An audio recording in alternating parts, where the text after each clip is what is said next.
Hello guys, welcome to my channel. आज के video में हम डिस्कस करने वाले हैं फार्मास्यूटिकल्स के ऐसे कंपनीज जिनको कोरोना वायरस का जो इम्पैक्ट आने वाला है उससे बेनिफिट मिल सकता है, उनसे उसका प्रॉफिटेबिलिटी बढ़ सकती है उनकी। सो स्पेशली गाइस ये जो वीडियो है ये एंड तक देखिए, बिकॉज एंड में मैंने एक बोनस पॉइंट रखा है जो आपके लिए बेनिफिशियरी रहेगा डेफिनेटली, बिकॉज वो स्टॉक जो है वो पर्टिकुलर उसके ऊपर बहुत ज़्यादा किसी ने कवर नहीं किया है। सो मैं उसके ऊपर कवर करने के लिए ट्राई करूँगा एंड मैं उसके जो ट्रेडिंग आइडियाज़ आपको देने के लिए ट्राई करूँगा।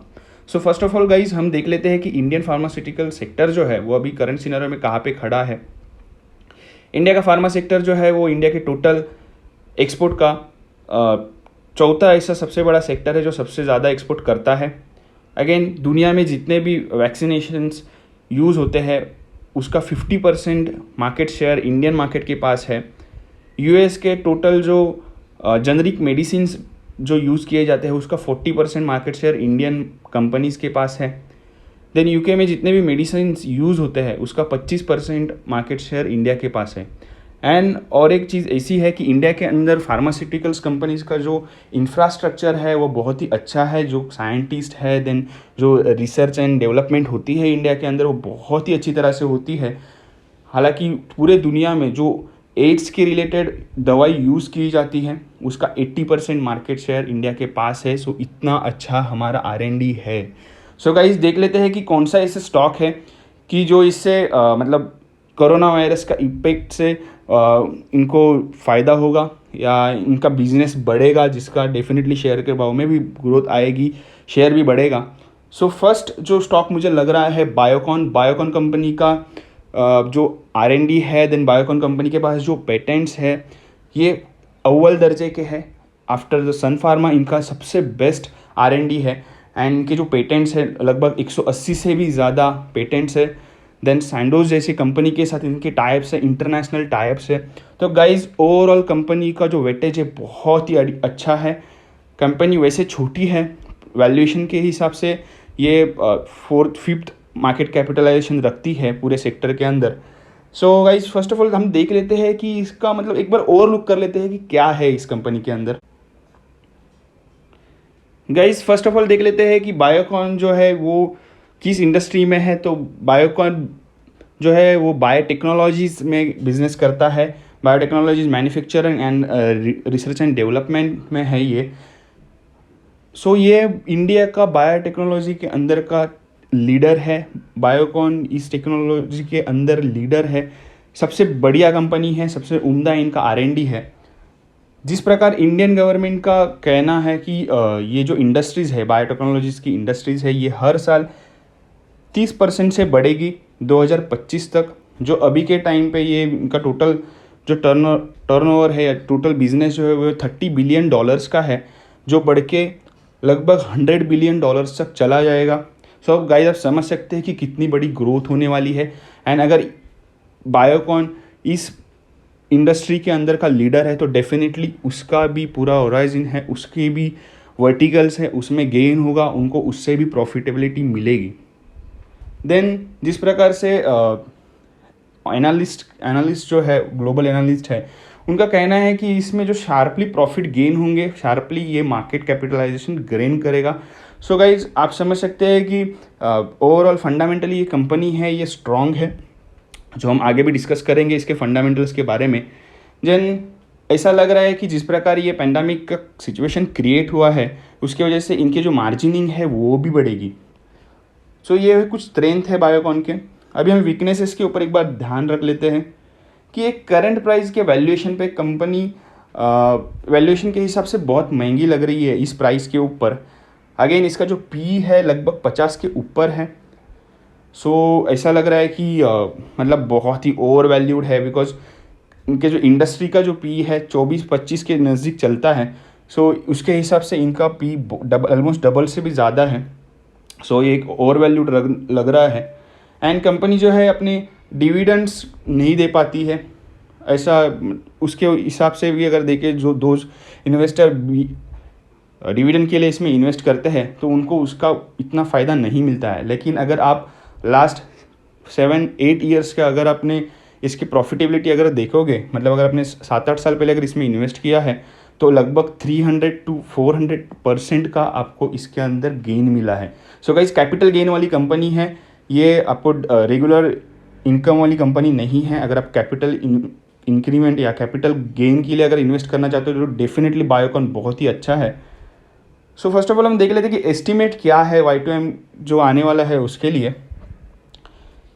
यहाँ पे मुझे दिख रहा है कि इनका जो सेल्स है वो कंटिन्यूस बेसिस पे बढ़ा है। हालांकि 2015-16 में वो सेल्स सा थोड़ा स्टैग्नेंट हो गया था, लेकिन जो ग्रोथ है वो कंसिस्टेंट है एंड जो पी है वो भी एक स्टेबलाइज मुझे दिख रहा है।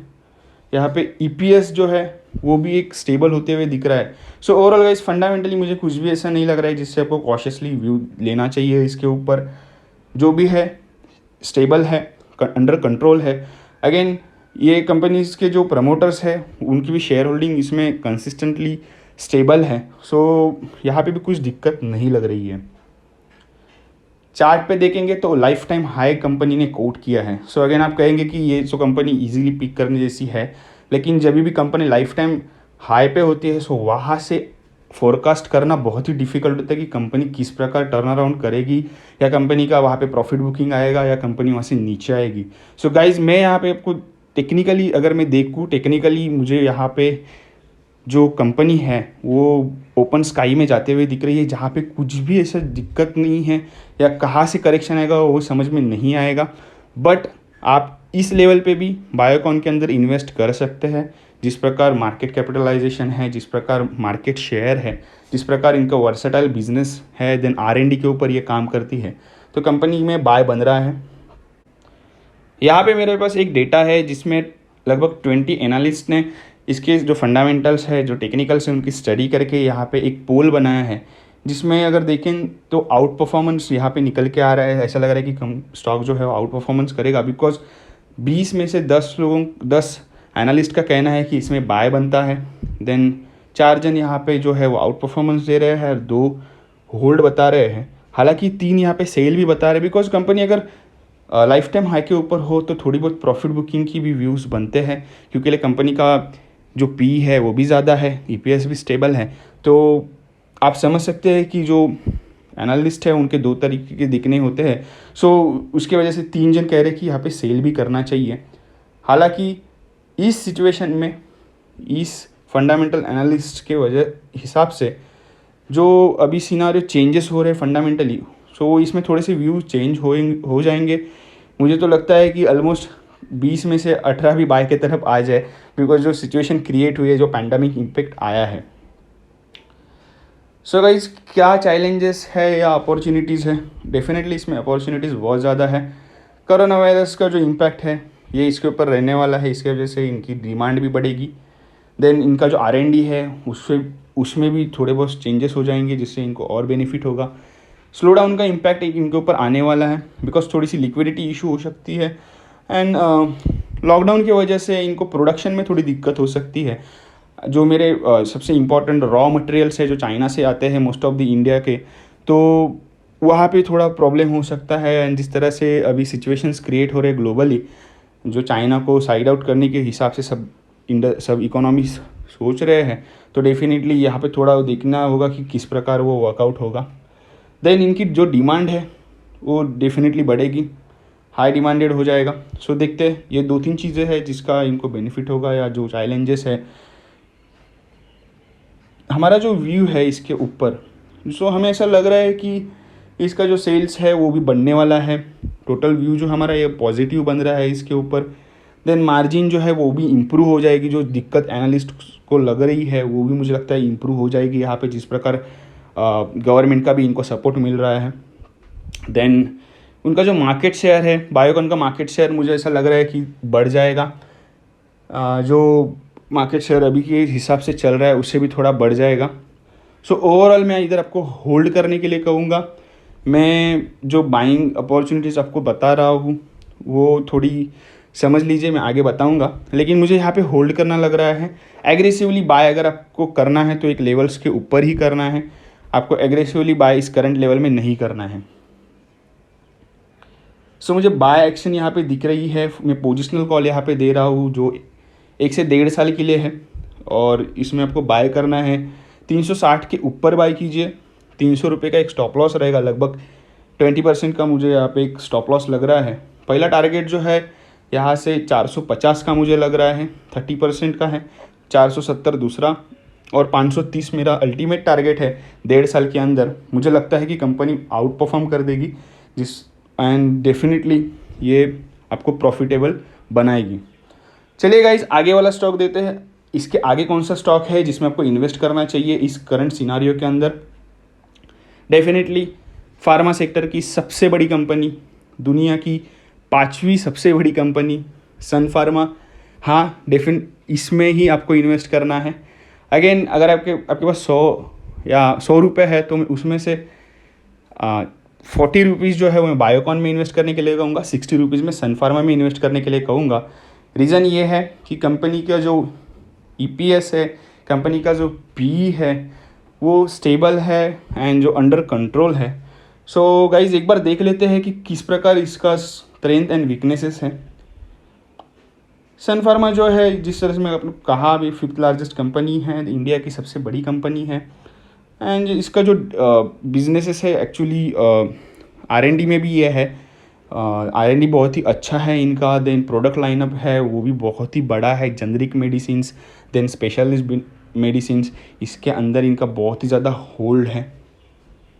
जिस प्रकार यहाँ पे एनालिस्ट्स को लग रहा है कि इसके सेल्स में पोटेंशियली ग्रोथ होगी, जिस प्रकार मैंने अभी आपको बायोकॉन के बारे में जब डिस्कस कर रहे थे तो भी बताया था कि जो ओवरऑल जो बायोटेक्नोलॉजी का बिजनेस है वो 30% से ग्रो करेगा। सो कुछ इसी प्रकार इसके अंदर भी ऐसा ही लग रहा है, इसका जो सेल्स है वो 32% से बढ़ेगा।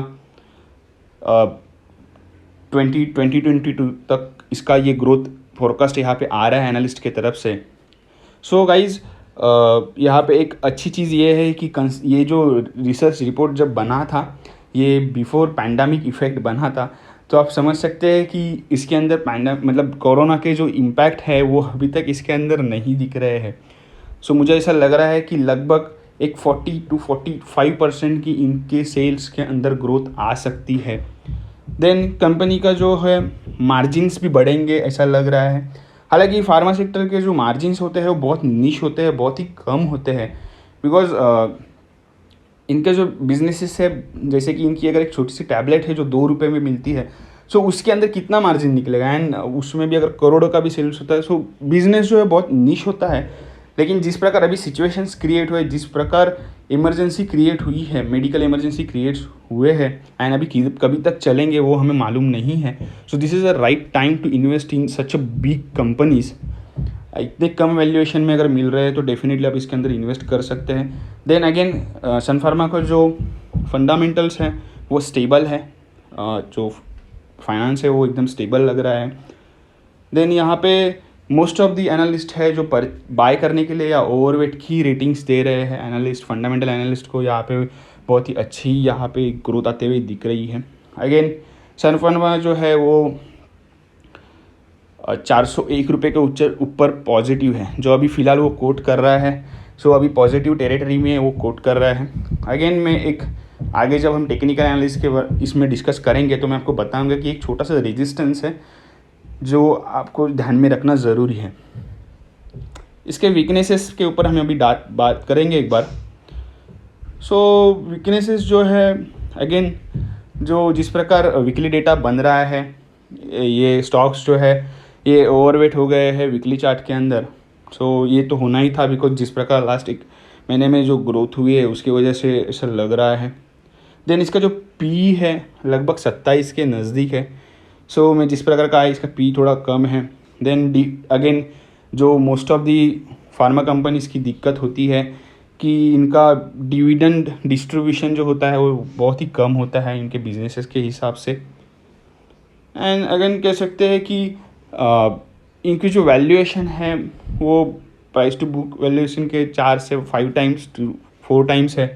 सो ये भी एक थोड़ा नेगेटिव वे में है, लेकिन मैं इसको एक पॉजिटिव वे में ही लूँगा, बिकॉज मुझे ऐसा लगता है कि ये फार्मास जो कंपनीज़ होते हैं ये नेक्स्ट 2-3 क्वार्टर्स का ही वैल्यूएशन पकड़ के चलते हैं। नेक्स्ट 2-3 क्वार्टर्स में क्या होने वाला है वो सोच के ही इसका वैल्यूएशन बनता है मार्केट के अंदर। सो अगेन, पेपर पे ये जो वीकनेसेस हैं ये मुझे साइकोलॉजिकली पॉजिटिवनेस की तरफ दिखा रही है, पॉजिटिवनेस इंडिकेशन दे रहे हैं। एक बार इसका जो ईयर ऑन ईयर बेसिस पे जो एस्टीमेट है वो एक बार देख लेते हैं रिजल्ट्स का क्या है। रिजल्ट की जो ग्रोथ है मुझे सेम ग्रोथ आते हुए दिख रही है। थोड़ा सा ध्यान मुझे यहाँ पे ईपीएस पे देने जैसा लग रहा है। ईपीएस यहाँ पे बढ़ते हुए दिख रहा है। लास्ट 2 सालों में जो घटा था, लास्ट 2 सालों में अगर हम टेक्निकली जब आगे देखेंगे तो भी आपको दिख जाएगा कि किस प्रकार चार्ट वर्कआउट हुए हैं। सो अभी एक टर्न अराउंड आते हुए दिख रहा है। यस, अभी हम टेक्निकली देखते हैं कि मैं आपको जो बताना चाह रहा था, ये 434 का एक मुझे सपोर्ट लग रहा है सन फार्मा के अंदर। एंड जो सप्लाईज होने, मतलब जहाँ से सेल ऑफ आ सकता है, जहाँ से एक करेक्शन आ सकती है, ये जो लेवल है ये 503 से लेके 480, ये एक लेवल है, एक रेंज है जिसके अंदर आपको कोई भी बाय या सेल नहीं करना है। यहाँ से आपको कोई भी पोजीशन नहीं लेनी है, ये टेरिटरी है। अगर ये किसी भी एक साइड पे निकल जाता है तो वहाँ से वो एक्शन आपको कंटिन्यू रखना है, जो मुझे अभी हालांकि लग रहा है फंडामेंटल्स देख के कि डेफिनेटली सन फार्मा जो है वो अपर साइड ही जाएगा। एंड जिस प्रकार हम पीई के बारे में बात कर रहे थे, जो मैं बता रहा था कि इसका ईपीएस जो है वो घटा था लास्ट 2 सालों में। सो इसमें अगर आप चार्ट वाइज देखें तो वो जो क्रैक है वो दिख रहा है मुझे, एक डाउन साइड आते हुए दिखी थी। देन गाइज अगेन इसके अंदर भी एनालिस्ट जो है उन्होंने एक पोल किया था। 32 एनालिस्ट का जो कहना था कि कंपनी का जो टारगेट है ये 486 रुपीज़ का है, जो ऑलमोस्ट अचीव हो चुका है। बट अगेन ये जो डेटा था ये पुराना डेटा है, मतलब जनवरी का डेटा है जो मेरे पास अवेलेबल है। उस वक्त पे लगभग 16 एनालिस्ट का कहना था कि इसको बाय करना है। एंड आप समझ सकते हैं कि अगेन ये आउट परफॉर्मेंस की तरफ इंडिकेशन दिखा रहा है। सो मेरी भी यहाँ पे राय बन रही है कि इसमें अभी भी बाय करना चाहिए, बट एक पर्टिकुलर लेवल के ऊपर। इसको क्या इम्पैक्ट होगा, अगेन सेम है, बायोकॉन जैसा ही है, इसको भी इम्पैक्ट होने वाले हैं। सबसे ज़्यादा दिक्कत होने वाली है प्रोडक्शन के अंदर एंड लिक्विडिटी के अंदर। फार्मा सेक्टर को दिक्कत आएगी। एंड रॉ मटेरियल जो है वो उतना इजीली अवेलेबल होगा या नहीं होगा वो थोड़ा देखना चाहिए, किस प्रकार गवर्नमेंट पॉलिसी क्रिएट करती है। देन कोरोना का जो इम्पैक्ट है डेफिनेटली कंपनीज के ऊपर आने वाला है। एक पॉजिटिव साइड में ये आएगा कि अभी जो डिमांड बढ़ रही है ये मे भी कंसिस्टेंट रह सकती है नेक्स्ट 2-3 क्वार्टर्स तक। सो इनको ये बेनिफिट मिलेगा इसके अंदर। एंड लॉकडाउन की वजह से प्रोडक्शन के ऊपर इम्पैक्ट आ रहा है। सो हमारा व्यू इसके ऊपर क्या बन रहा है, सन फार्मा हमें पॉजिटिव लग रहा है, यहाँ से कुछ भी दिक्कत आते हुए नहीं लग रही है। यहाँ पे सेल्स ग्रोथ होगी, मार्जिन्स भी बढ़ेंगे, देन मार्केट शेयर इसका भी बढ़ेगा। इसका भी बिजनेस जो है वो थोड़ा अलग है बायोकॉन से। सो इनका भी वो पर्टिकुलर जोन में, पर्टिकुलर एरिया में इनका मार्केट शेयर बढ़ते हुए मुझे दिख रहा है। सो इसमें मैं बाय रिकमेंडेशन दे रहा हूँ, इसमें मैं आपको होल्ड नहीं कह रहा हूँ, बाय रिकमेंडेशन दे रहा हूँ। लेकिन उसके लिए मैंने एक लेवल फिक्स की है जो हम आगे डिस्कस करेंगे। 510 के ऊपर ही आपको बाय करना है। 510 अगर क्लोजिंग बेसिस पे 510 के ऊपर जाता है सन फार्मा तो ही बाय करना है। जो मेरा स्टॉप लॉस है वो 440 का मुझे यहाँ पे स्टॉप लॉस लग रहा है, जो लगभग 12 से 15% का आ रहा है यहाँ पे। एंड मेरा पहला टारगेट जो है 570, 610 अगर क्रॉस होता है तो ये 800 के लेवल के लिए भी ट्राई करेगा। एंड मेरा थर्ड टारगेट जो है 640। सो अगेन ये 1.5 साल के लिए मैंने लिया है स्टॉक। मैं उसके आगे की जो कवरेज रहेगी डेफिनेटली ये जैसे ही इंटर हो जाएगा 510 के ऊपर, सो मैं ट्राई करूँगा कि आपको मैं प्रोवाइड करूँ। सो गाइज हम अभी जा रहे हैं बोनस पार्ट की तरफ। मेरा बोनस स्टॉक है आज के दिन का Ipca lab. Yes definitely news में अभी बहुत ज़्यादा चल रहा है, लेकिन इसका इन डेप्थ स्टडी किसी ने नहीं किया है। मैं जो हूँ इसके ऊपर आगे एक वीडियो बनाऊंगा, वीडियो ऑलरेडी बहुत बड़ा हो चुका है। सो मैं ट्राई करूँगा कि 1 या 2 दिन के अंदर इसके ऊपर भी एक इन डिटेल्ड वीडियो बनाऊँ। इप्का लैब अभी बाय कर सकते हैं, 1600 के ऊपर इसको बाय करना है, हालांकि उसके ऊपर ही चल रहा है अभी। सो आप इसको बाय कर सकते हैं। देन एक 1450 का स्टॉप लॉस रहेगा। 1870 मेरा पहला टारगेट है, दूसरा 2100, तीसरा 2300। मुझे हाई पोटेंशियल स्टॉक लग रहा है फंडामेंटली। पी देन पी जो है, मार्केट कैपिटलाइजेशन जो है, सेल्स जो है, क्वार्टर ऑन क्वार्टर बेसिस पे जो सेल्स बढ़ता है, देन इतने सारे पॉजिटिव चीज़ें इसके अंदर है। देन बिजनेस भी जो है एकदम कोरिलेटेड टू कोरोना वायरस है। सो डेफिनेटली गाइस समझ सकते हैं मैं कितना एक्साइटेड हूँ इसके ऊपर वीडियो बनाने के लिए। गाइस वीडियो बहुत बड़ा बन चुका है, इसकी वजह से मैं इसका वीडियो आगे बनाऊँगा। सो मेरे चैनल को गाइस फॉलो कीजिए। ये वीडियो देखने के लिए शुक्रिया, लाइक कीजिए एंड ऐसे ही देखते रहिए, शेयर कीजिए अपने दोस्तों के साथ ताकि उनको भी ये बेनिफिशियरी वीडियोस मिलते रहे। मैं हर रोज़ इस चैनल के ऊपर हर दिन के मार्केट का जो है एक मॉर्निंग ब्रीफिंग बनाता हूँ कि उस दिन क्या करना है आपको मार्केट के अंदर। सो गाइज चैनल को फॉलो कीजिए, सब्सक्राइब कीजिए। Thank you guys.